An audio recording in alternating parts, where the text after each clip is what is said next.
ओम शांति। नमस्कार। प्रतिवर्ष जुलाई मास आते ही हम सबको दीदी मनमोहिनी जी की यादें आने लगती हैं। प्रजापिता ब्रह्मा कुमारी ईश्वरीय विश्वविद्यालय की दीदी मनमोहिनी जी कोई परिचय की मोहताज नहीं है।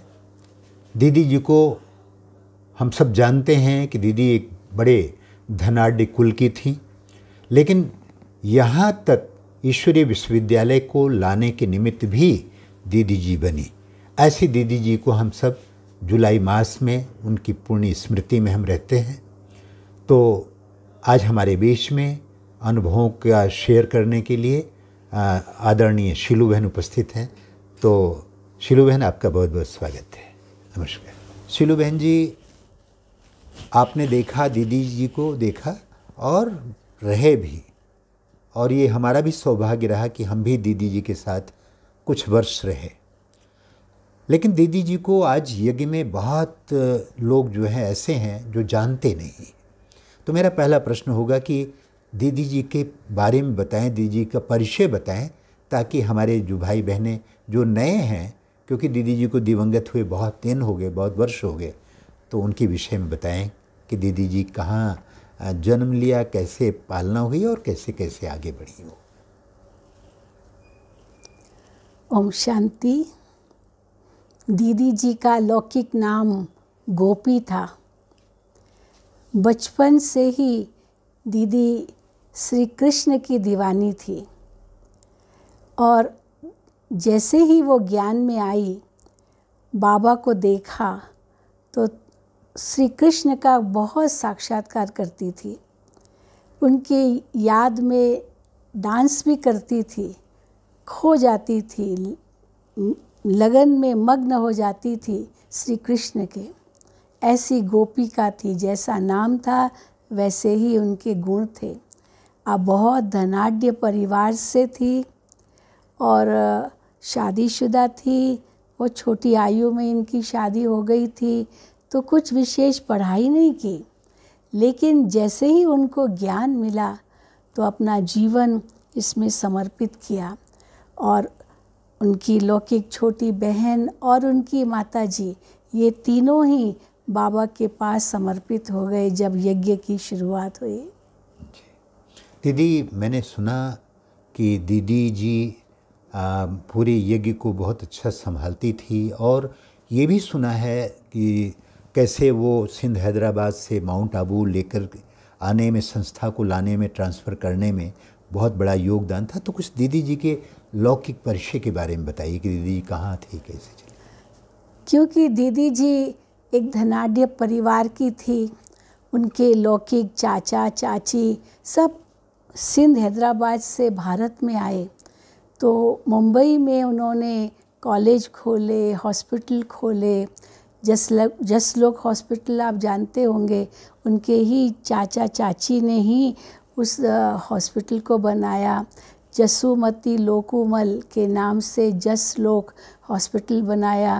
KC college, Kishan Chand Chelaram college जो बॉम्बे का मशहूर कॉलेज है, वो भी उनके ही परिवार वालों ने बनाया। तो दीदी तो हैदराबाद सिंध से ही बाबा की बन गई।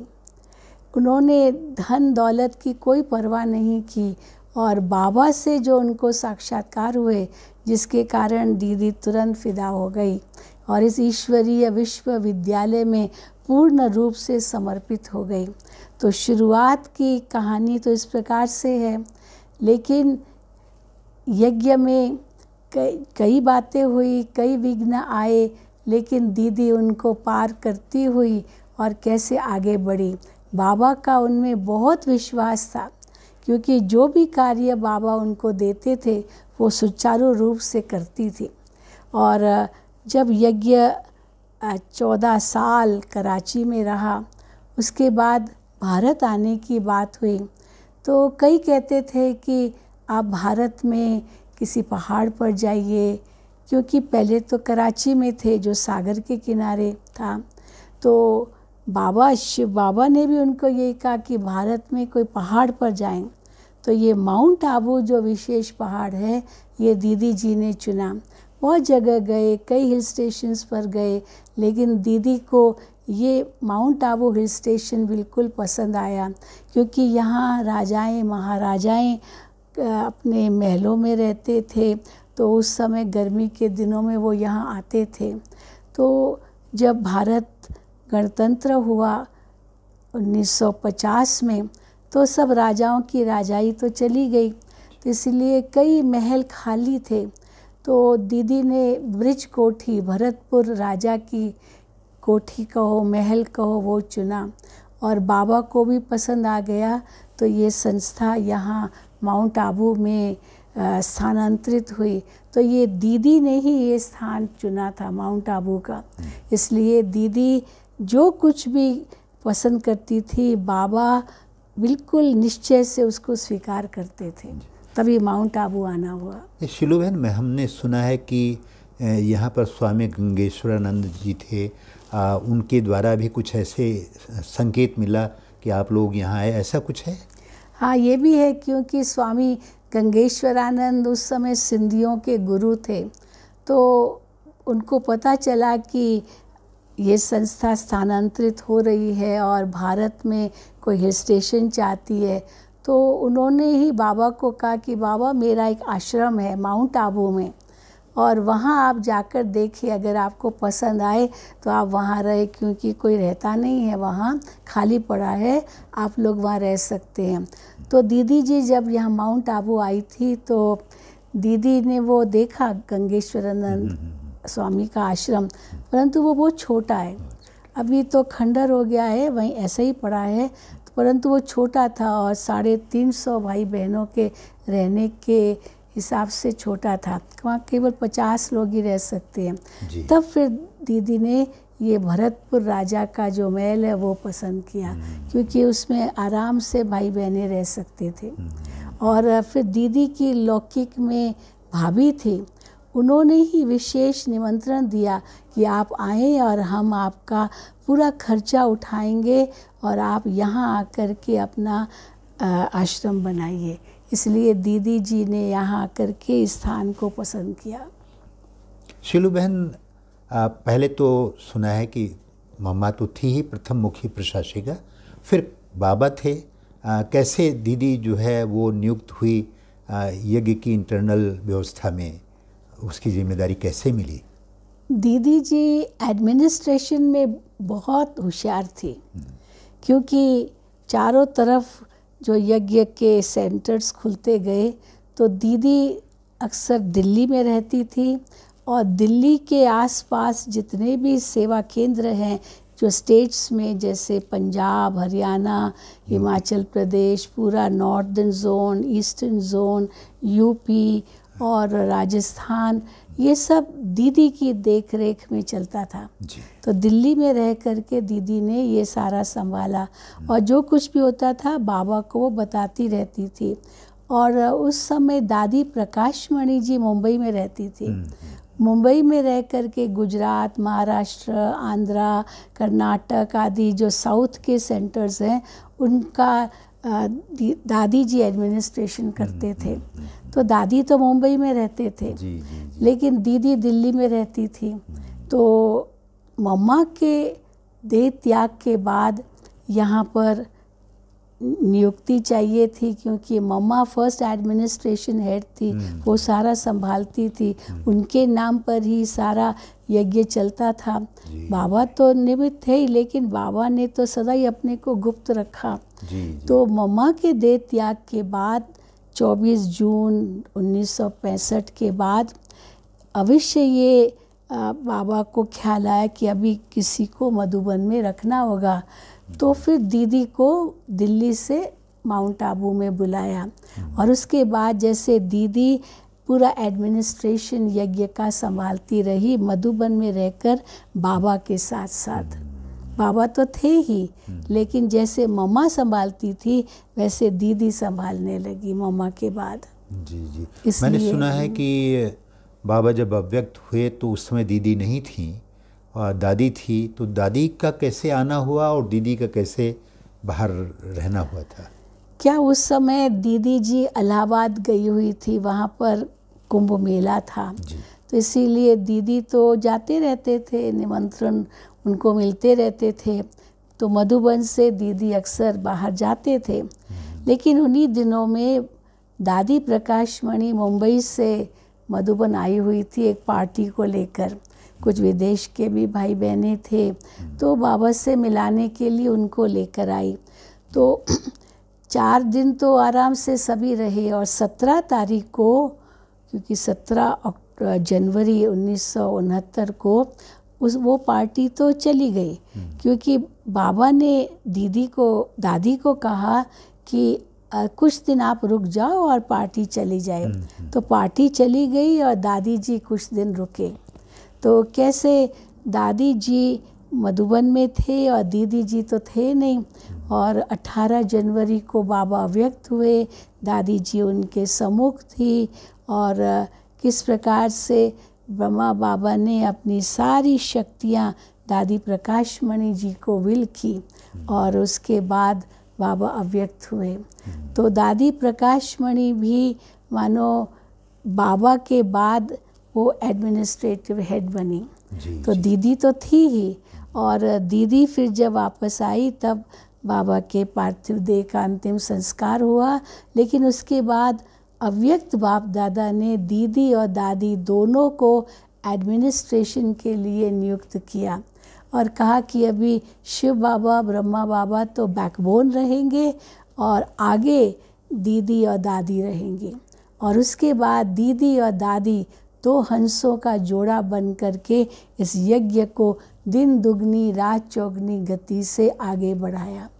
तो इसी प्रकार दीदी तो थी ही, और फिर दादी भी साथ में रही, और दोनों एक साथ एडमिनिस्ट्रेशन को संभालते रहे। और सचमुच यह ईश्वरीय विश्वविद्यालय कितना आगे बढ़ा दीदी दादी के सानिध्य से।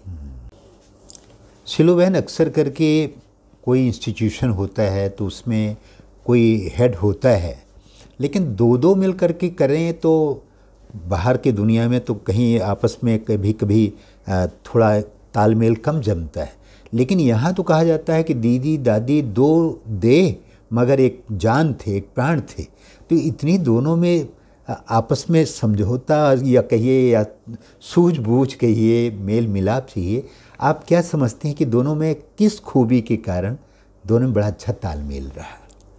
वैसे ही दोनों तो यज्ञ में सखियाँ तो थी ही, और दीदी एडमिनिस्ट्रेशन संभालने में बहुत ही प्रवीण थी।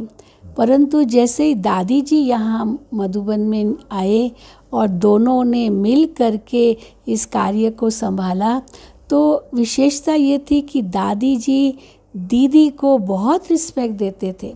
लेकिन जितना दादी जी दीदी को रिस्पेक्ट देते थे, उतना दीदी भी दादी को बहुत रिस्पेक्ट देते थे। एक ने कहा दूसरे ने माना, एक ने कोई बात कही दूसरे ने उसी समय स्वीकार कर लिया। कभी आपस में कोई अनबन हो ये कभी नहीं देखा। और इसीलिए कहा कि 2 हंसों का जोड़ा दीदी और दादी।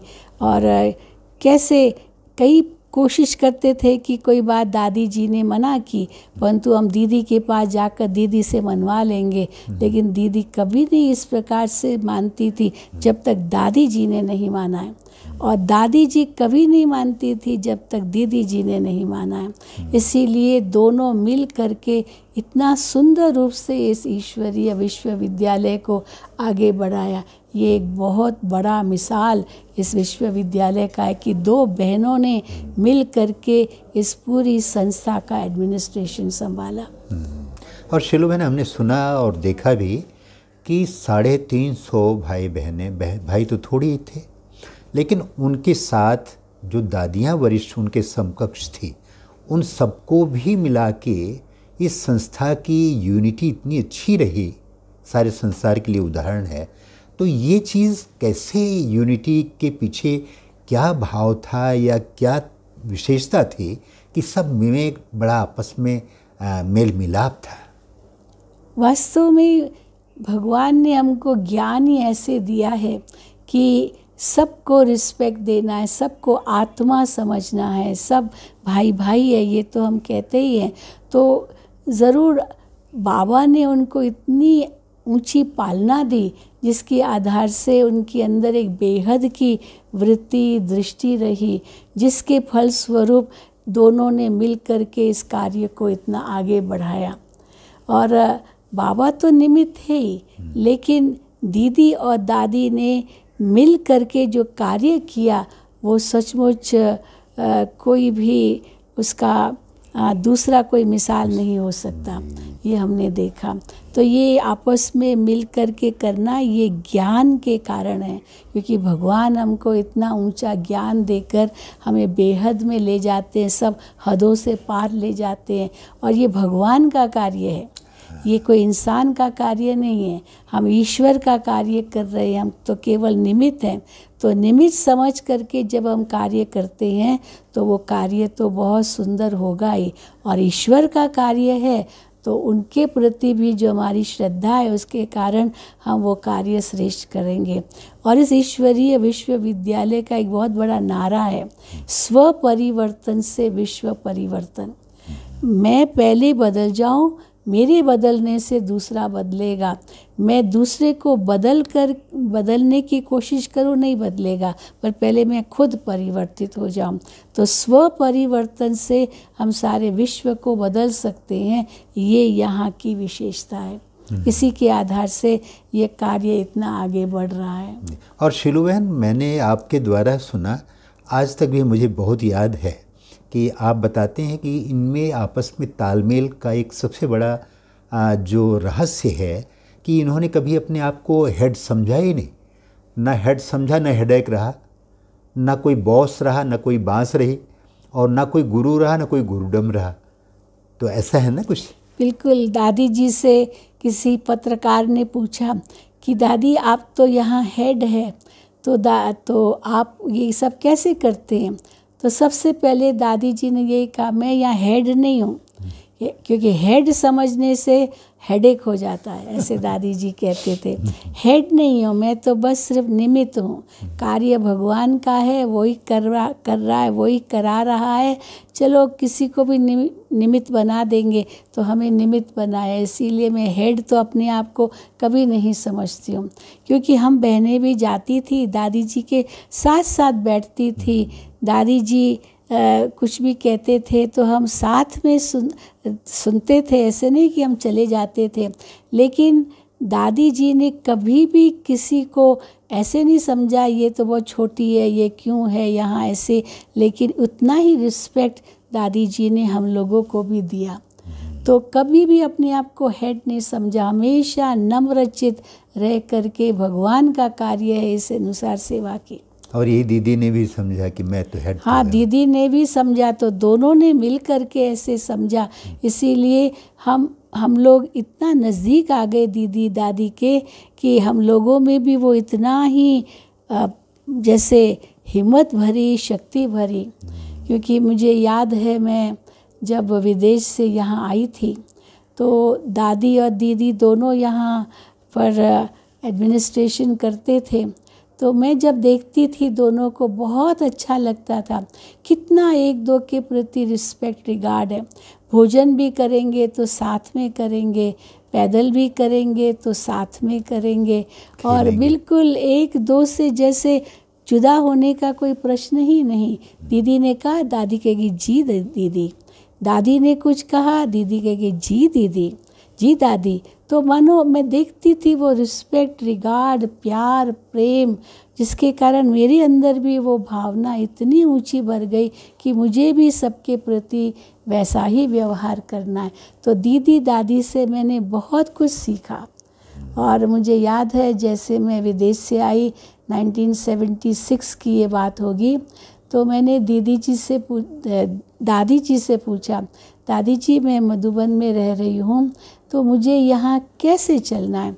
तो क्योंकि उस समय विदेशी भाई बहनें भी आने लगे थे, विदेश से आते थे, तो उनकी ट्रांसलेशंस करते थे हम, और राजयोग शिविर भी कराते थे।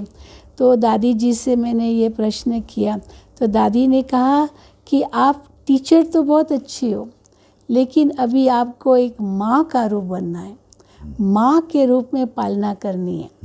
भगवान ने हमको यही सिखाया है कैसे मैं कुमारी हूँ तो भी कुमारी होते हुए भी माँ के संस्कार बाबा ने हम में भरे हैं। तो तुम भी ऐसे बन करके सबकी इस प्रकार सेवा करो।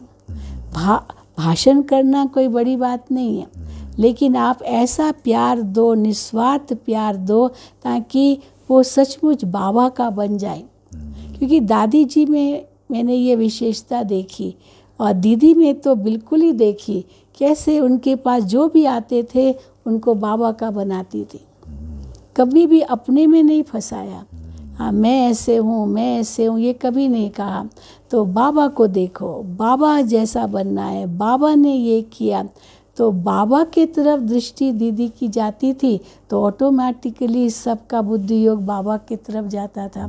तो ये विशेष हमने दीदी से सीखा, दादी से भी सीखा। इसलिए हम दीदी को दादी से अलग कर ही नहीं सकते। ऐसा अनुभव होता है कि दीदी का माना दादी, दादी का माना दीदी, हम इस प्रकार से दोनों को देखते हैं। शीलू बहने, बहुत बड़ा उदाहरण है आज के ज़माने में। देखिए, लोगों में आपस में मन मुटाव रहता है, मिलते नहीं हैं। अगर मिल भी गए कुछ आधार से, स्वार्थवश, फिर वो बिखराव हो जाता है। लेकिन इतनी बड़ी संस्था, इतनी बड़े बड़े सीनियर्स हैं, उनमें आपस में इतना तालमेल होना, इतना मतैक्यता होना, इतनी एकता होना, बहुत सचमुच ही बहुत बड़ा उदाहरण क्योंकि है। ये भी बाबा मम्मा से सीखा कैसे सबको आगे रखना। बाबा कहते थे अगर दूसरे को आगे रखेंगे तो आप पीछे नहीं हटेंगे, बिल्कुल, आप भी और ही आगे जाएंगे अगर दूसरे को आगे रखेंगे। इसलिए ये संस्था इतनी आगे बढ़ी, क्योंकि इतनों की पालना करना वो तो ठीक, लेकिन इतनों को आगे बढ़ाना इस आध्यात्मिकता के क्षेत्र में ये बहुत बड़ी बात थी। तो बाबा ने तो किया ही, लेकिन दादी दीदी ने भी उतना ही, उनसे भी आगे बढ़ चढ़ करके किया। तभी तो आज इतनी सारी ब्रह्मा कुमारी बहनें हैं जो इस संस्था में समर्पित रूप से सेवाएं कर रही हैं, इतने सेवा केंद्र संभाल रहे हैं, और दीदी दादी समान बन करके, बाप समान बन करके कार्य कर रहे हैं। तो ये विशेषता ईश्वरीय विश्वविद्यालय की है। दीदी तो गुणों की भंडार थी, गुणमूर्त थी, और हमने देखा दीदी और दादी में भी अच्छी अंडरस्टैंडिंग थी, अच्छी सूझबूझ थी, समझ भी थी। आपकी दृष्टि में दीदी के उन सब गुणों का थोड़ा सा हमारे दर्शकों को आप ज़रूर बताएं कि दीदी में इतने गुण कैसे और क्या क्या थे विशेषताएं जो मन को मोह लेती थी। दीदी जी की धारणा बहुत पक्की थी। दीदी जी अमृत वेले ज़रूर आती थी क्लास में और योग कराती थी। ये दीदी की सबसे पहली विशेषता थी। अमृत वेले योग भी कराती थी। फिर क्लास में जब आना होता था तो सबसे नंबर 1 स्टूडेंट बन करके नोटबुक पेन लेकर के सामने आके बैठ जाती थी, और जो दादी मुरली सुनाते थे वो दीदी नोट करती थी। फिर नोट करके उसमें से प्रश्न निकालती थी और बहुत खेल करती थी कईयों से। जैसे कोई पार्टी आती थी, नहा धो कर के पहले दीदी से मिलती थी, तो दीदी उनको कहती थी अच्छा पहले मैं आपको कुछ प्रश्न पूछूंगी आज की बाबा की मुरली से, आपको उनको सही जवाब देना है। आपसे मैं बैडमिंटन खेल खेलूंगी। तो वो सोचते बैडमिंटन खेल कैसा होता है, लेकिन प्रश्न पूछती थी, और प्रश्न का उत्तर जो बाबा अनुसार था, उनकी मुरली अनुसार वो नहीं होता था, तो दीदी कहती थी तो आप फेल ऐसे हंसाती थी। तो फेल हो गए तो कोई जवाब देते थे अलग अलग, लेकिन बाबा अनुसार तो जवाब नहीं मिलता था।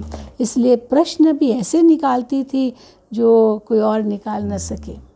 तो भले दीदी इतनी पढ़ी लिखी नहीं थी, लेकिन इंटेलिजेंट बहुत थी, और सबको कैसे चलाती थी। कई उनसे डरते भी थे कि दीदी बुला रही है, पता नहीं क्या होगा, पता नहीं क्यों बुला रही है। और डबल विदेशी जो मधुबन में आते थे, उनके साथ भी दीदी इतना हंसाती थी उनको, इतना उनको नज़दीक लाती थी, इतनी उनसे रमणीकता से बात करती थी। तो मेरा भी ये सौभाग्य था कि दीदी के संग हमारा रहना हुआ।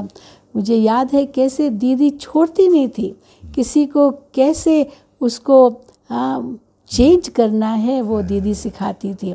तो एक छोटा सा मिसाल मैं दे सकती हूँ। बाबा के अव्यक्त होने के बाद बाबा ने अव्यक्त बाप दादा ने ये कहा था कि यहाँ पर ट्रेनिंग रखो मधुबन में, कुमारियों की ट्रेनिंग, माताओं की, युगलों की, टीचर्स की, आदि आदि। तो कुमारियों की ट्रेनिंग रखी थी मई 69 में। तो हम भी उस ट्रेनिंग में आए थे। हम लोग करीब 30 कुमारियाँ थी जो कॉलेज की पढ़ाई करके आए थे और यहाँ 1 महीने की ट्रेनिंग में थे। तो एग्ज़ामिनेशन तो हम दे के आए थे अपने अपने शहरों में, और एग्ज़ाम के बाद यहाँ आ गए तो रिज़ल्ट हम लोगों को यहाँ मिली, यहाँ पता चला। तो एक बहुत मज़ेदार सीन थी। ये सबकी रिज़ल्ट आ गई तो एक बहन दीदी को कहती है, दीदी मैं तो फेल हो गई। तो दीदी उसका उत्साह बढ़ाने के लिए, उमंग बढ़ाने के लिए कहा, कोई बात नहीं, फेल हो गई तो इसमें क्या, वहाँ फेल, यहाँ पास, बाबा के घर में आप पास, तो इसलिए आप पास हो बाबा के घर में, वहाँ फेल हुई कोई बात नहीं। तो जैसे उनका उमंग उत्साह बढ़ाती थी। फिर एक बहन आई दीदी को कहती, दीदी मैं तो बहुत अच्छे नंबर से पास हो गई, मैं तो फर्स्ट क्लास में आई, दीदी मैं तो बहुत अच्छी मार्क्स मिली मुझे, जैसे अभिमान से कहने लगी। तो दीदी ने कहा, अच्छा, वेरी गुड, बहुत अच्छा, अब मुबारक हो, लेकिन आप संभालना, हाँ वहाँ पास तो यहाँ भी पास होके दिखाना, यहाँ भी, यहाँ फेल नहीं होना, यहाँ भी आपको पास होकर के रहना है। और फिर आप सेंटर पर जाओगी तो वहाँ आपके आगे बहुत बातें आएगी, तो उसमें भी पास होना है। तो इसीलिए वहाँ पास हुई तो कोई बड़ी बात नहीं है, पर यहाँ पास होके दिखाओ। तो वो जो इतना अभिमान से आई होगी या इतना नशे से आई होगी, उसका नशा दीदी कम करती थी। बैलेंस। तो पहले का नशा बढ़ाया कि वहाँ फेल कोई बात नहीं, यहाँ पास। और यहाँ जो दूसरी आई वो अभिमान से आई तो उसका नशा कम किया और उनको उमंग दिलाया कि यहाँ भी तुम पास होगी। तो इस प्रकार से दीदी की विशेषता थी। आपने जो कहा कि अमृत बेला दीदी का बड़ा था, मुझे भी ऐसे अनुभव हुआ कि सिरोही से रात को 11 बजे, 11:30 बजे दीदी आई, मैंने देखा। और सवेरे मैंने योग में देखा कि दीदी योग करा रही, तब से हमको ये प्रेरणा मिली। तो दीदी का अमृत बेले का योग, लिखना पढ़ना बड़ा अच्छा था। इसके अलावा भी दीदी के अंदर बहुत से ढेर सारे गुण थे, बहुत सारी एडमिनिस्ट्रेटिव क्वालिटीज़ दीदी के अंदर बहुत थी। समझो कहीं भी कुछ मनमुटाव हुआ किसी का, तो दीदी कैसे दोनों को बुलाती थी, एक दोनों से पूछती थी क्या हुआ। ऐसे नहीं एक तरफा किसी का सुन लिया और वही मान लिया। दीदी बिल्कुल न्यायकारी थी, दोनों को बुलाती थी, दोनों का सुनती थी और उस अनुसार जो निर्णय करना होता था वो दीदी करती थी। तो इनके अंदर में जो जजमेंट पावर थी वो भी ज़बरदस्त थी। मैंने सुना है कि आंतरिक व्यवस्था में जैसे हेडक्वार्टर के, उसमें दीदी को से संकोच भी लोगों को होता था, दीदी से थोड़ा थोड़ा डर भी लगता, जबकि दीदी डांटती तो नहीं थी। तो क्यों ऐसा होता था दीदी? संकोच इसलिए होता था क्योंकि दीदी चाहती थी कि ये सब बाबा की मर्यादाओं को पालन करे। तो इसीलिए जब भी कोई अगर मर्यादाओं के विरुद्ध होता था तो दीदी बहुत स्ट्रिक्ट हो जाती थी। दीदी उनको आंख भी दिखाती थी, देखो धर्मराज की सज़ाओं से आपको बचना है तो बहुत सावधान रहना पड़ेगा। धर्मराज की भी याद दिलाती थी। मानो सदा दीदी एडमिनिस्ट्रेशन में तो अच्छी रही, लेकिन नियम मर्यादाएं वो भी दीदी में नंबर 1 थी।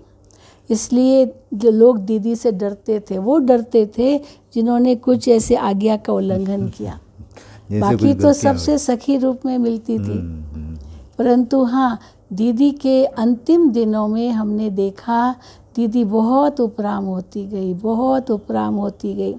कोई भी उनके आगे समस्या लेकर के आता था तो दीदी कहती थी अभी छोड़ो, अब घर चलना है, अब घर चलना है, अब घर जाना है, बाबा आए हैं हम सबको घर ले जाने के लिए, छोड़ो छोड़ो छोड़ो तो छूटो। तो सचमुच हमने देखा अब घर चलना है, छोड़ो तो छूटो, ये दीदी के मुख से शब्द ज़रूर निकलते थे। और जैसे ये शब्द थे अब घर चलना है, तो इसी के आधार पर ये बहुत सुंदर गीत बनाया गया। जब भी कोई शरीर छोड़ता है तो वो गीत बजाते, अब घर चलना है। तो दीदी के ये शब्द सबको याद आते हैं। जब जब दीदी को याद करते हैं तो ये दीदी के महावाक्य याद आते, अब घर चलना है। तो बेहद का वैराग्य क्या होता है वो भी हमने दीदी से देखा। कहाँ बिल्कुल एडमिनिस्ट्रेशन में नंबर 1 और कहाँ एकदम न्यारी होती गई। ये दीदी का गुण हमने देखा। जी जी जी। यूँ तो दीदी में बहुत विशेषताएं थी, बहुत गुण थे। हम लोग रोज़ाना सुनते भी हैं महावाक्यों में कि दीदी की विशेषताएं ये थी। आपको दीदी की कौन सी विशेषता ऐसी लगी कि हमारे लिए सारे गुणों में से वो बहुत विशेष है? स्टूडेंट लाइफ दीदी का विशेष। इतनी बुजुर्ग होते हुए भी दीदी की कई बार घुटनों में भी प्रॉब्लम होती थी, दर्द होता था, लेकिन फिर भी दीदी ये सब परवाह न करके अपने स्टूडेंट लाइफ में रहती। और पत्र व्यवहार भी दीदी पूरा करती थी। जो पत्र लिखते थे दीदी उनको जवाब ज़रूर देती थी। और उसके कारण भी दीदी सबके निकट गई। सब टीचर्स से मिलती थी, उनकी बातें सुनती थी, उनका कुछ भी प्रॉब्लम होता था वो सॉल्व करती थी। इस प्रकार से एडमिनिस्ट्रेशन में भी अच्छी रही, परंतु एक टीचर बन कर के क्लास कराए, लेक्चर देवे, वो नहीं करती थी। वो फिर दादी जी करते थे। जी। इसलिए कुछ बातें दीदी जी की विशेष तो कुछ बातें फिर दादी जी की विशेष। शीलू बहन, मैंने सुना कि दीदी जब किसी से मिलती थी, कोई IPS VIPs या जो भी मिलते थे, तो उनको पक्का बाबा का बना के ही रखती थी, क्योंकि ऐसा अट्रैक्शन था कुछ उसके संबंध। बिल्कुल बिल्कुल। मुझे याद आता है हमारे एक लालचंद वत्स वकील थे दिल्ली में, तो अभी उन्होंने कोर्स ही किया था और दीदी से उनको मिलाया, दिल्ली गई थी दीदी। तो लालचंद भाई को दीदी ने इतना पक्का कराया कि कभी भी आपको मुरली मिस नहीं करनी है। और सचमुच इतना रिस्पेक्ट था उसको दीदी के लिए, क्योंकि दीदी ने कहा कि कभी भी आपको मुरली मिस नहीं करनी है। तो उसके अंदर ये इतना पक्का हो गया कि मुझे एक दिन भी मुरली मिस नहीं करनी है। एक दिन की बात है कि उनके घर में किसी की डेथ हुई थी, लेकिन उसको याद आया कि अरे आज मैंने मुरली नहीं सुनी है। तो वो कार्य चल रहा था उनका, लेकिन खास मुरली सुनने के लिए सेंटर पर आया, क्योंकि मुरली मिस नहीं करनी है। हमने सुना था, लालचंद जी ने बताया कि इतने दिन हो गए, इतने घंटे हो गए, इतना हो गया। हाँ, वो फिर उनकी विशेषता थी। वो ये साल नहीं गिनती करते थे, मैं 5 साल से ज्ञान में हूँ, मैं 10 साल से ज्ञान में हूँ, लेकिन मैं कितने दिनों से ज्ञान में हूँ वो गिनती करते थे। इतने 1000 दिन से मैं ज्ञान में हूँ। तो एक बार की बात है कि वो बहुत व्यस्त था और सेंटर पर नहीं जा सका। रात के 10-11 बज गए, तो उसने कहा आज मैं सेंटर पर नहीं गया। तो वो रास्ता सेंटर का आया और रात का पहरा एक भाई दे रहा था, सब तो सो गए थे, लेकिन वो पहरे वाले से जो अपना बीके भाई था उसी से पूछा आज बाबा की मुरली क्या थी, और उनसे मुरली की पॉइंट्स सुन करके फिर घर गया। मानो इतना उसको अटेंशन था बाबा की मुरली पर। लेकिन किसने उनको ऐसा प्रेरणा दी? बड़ी दीदी ने। तो इस प्रकार सबको दीदी ऐसी शिक्षा देती थी ताकि वो बाबा का बन जाए। और विदेशियों की तो कमाल ही हम गाएंगे, कैसे दीदी विदेशियों को इतना स्नेह देती थी, बिल्कुल माँ का रूप थी दीदी उनके लिए। और एक एक से पूछती थी, एक एक से बात करती थी, और वो भी दीदी के इतने निकट आ गए थे। जो पुराने विदेशी भाई बहने हैं वो दीदी को बहुत याद करते हैं। हमने सुना कि दीदी कहते थे दीदी के बारे में कि दीदी भाषण नहीं करती थी, लेकिन भाषण देती थी। तो दीदी की ये विशेषता आज की जो पीढ़ी है, हमारे भाई बहनें हैं, जो ब्रह्मा कुमारियाँ हैं, तो दीदी के जीवन से कौन सी ऐसी विशेषता है जो उनके लिए बड़ा उपयोगी है, उनके लिए क्या संदेश है आपका? हाँ, भाषण ज़रूर देती थी, क्योंकि दीदी उनको छोटी छोटी बातों में भी शिक्षा देती थी, परंतु भाषण के रूप में वो कभी नहीं किया, क्योंकि वो कहती थी ये दादी का काम है। परंतु दीदी अवश्य धारणा का क्लास कराती थी, कैसे हमको चलना है, कैसे बाबा की श्रीमत का पालन करना है, कैसे सच्चाई सफाई हमारे जीवन में हो, वो ज़रूर दीदी हमें कहती थी। अंत में आपको दीदी जी की किस विशेषता ने बहुत आकर्षित किया और कुछ कहा हो आपको, कुछ अंतरंग आपके जो प्रसंग है ऐसे कुछ बताएंगे? वैसे तो बहुत है, लेकिन दीदी जी हमको बहुत प्यार करते थे। कहते थे कि देखो आपको तो बहुत आगे बढ़ना है, दीदी कहती थी बहुत आगे बढ़ना है, बहुत सेवा करनी है, बाबा का नाम बाला करना है, देश विदेश की सेवा करनी है। मतलब इस प्रकार से दीदी हमको कहती थी। कुछ कहीं पत्र लिखाना होता था तो दीदी हमको बुला करके पत्र लिखाती थी, क्योंकि इंग्लिश में पत्र कुछ होता था तो दीदी ही अधिकतर पढ़ती थी और जवाब देती थी, तो इसलिए मुझे दीदी बुलाती थी। तो दीदी के साथ हम एक बार 2-3 बार टूर पर भी गए थे, गुजरात के टूर पर गए थे, कहीं नॉर्थ इंडिया के टूर पर भी गए थे। तो मैं देखती थी दीदी को कि कैसे दीदी पहले कहेंगी शिलू तुम क्लास कराओ, आप क्लास कराओ, तो वो कैसे हमको आगे करती थी क्लास कराने के लिए, योग कराने के लिए और सबसे मिलने के लिए। फिर कहती थी अच्छा मैं आऊँगी। तो ये भी हमने सीखा दीदी से कैसे आगे बढ़ाना किसी को। तो साथियों सुन रहे थे अब तक दीदी मनमोहिनी जी की विशेषताएं, उनके गुण, उनका जीवन वृत्त, जिस विशेषता के कारण वो हर भाई बहन के दिलों पे आज तक भी राज करती रही है। तो बहुत सुंदर सी हमारी वार्तालाप हुई। शिलू बहन ने बहुत अच्छी अच्छी चीज़ें सुनाई और अब आवश्यकता इस बात की है कि हमने जो सुना उसको अपने जीवन में धारण करें, उनकी विशेषताओं को अपने जीवन में लाएं, क्योंकि सच्ची श्रद्धांजलि हमारी इन विशेष विभूतियों के प्रति यही रहेगी। अगर हम सचमुच उनको प्यार करते हैं, उनको याद करते हैं, तो आवश्यकता इस बात की है कि उसको हम अमल में लाएं, अपने जीवन में धारण करें। बहुत सुंदर सी वार्तालाप हुई। ऐसे हम सुनते रहेंगे और आपसे मुखातिब होते रहेंगे। तब तक के लिए इजाज़त दीजिए। नमस्कार।